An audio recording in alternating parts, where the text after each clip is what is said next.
hearts. La da da.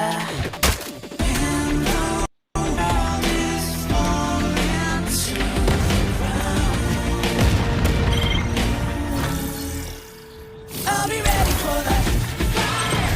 Make it wild, let it free. I'll be ready for the march of victory.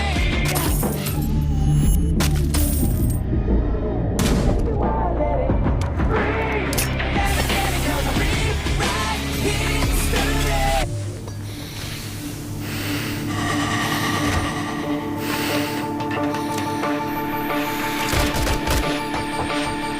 I'll be ready for the fire. Make it wild, let it free.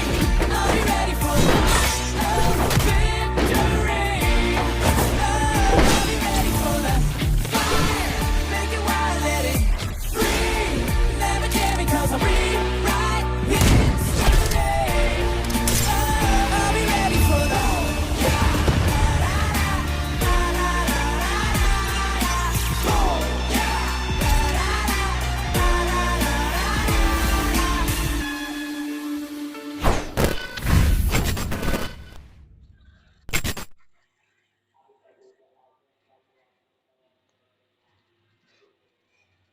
যখন কোনো Bangladeshi player English শিখে কারো গ্রুপে যায় তখন কি বলে আজকে আমরা সেটাই দেখবো।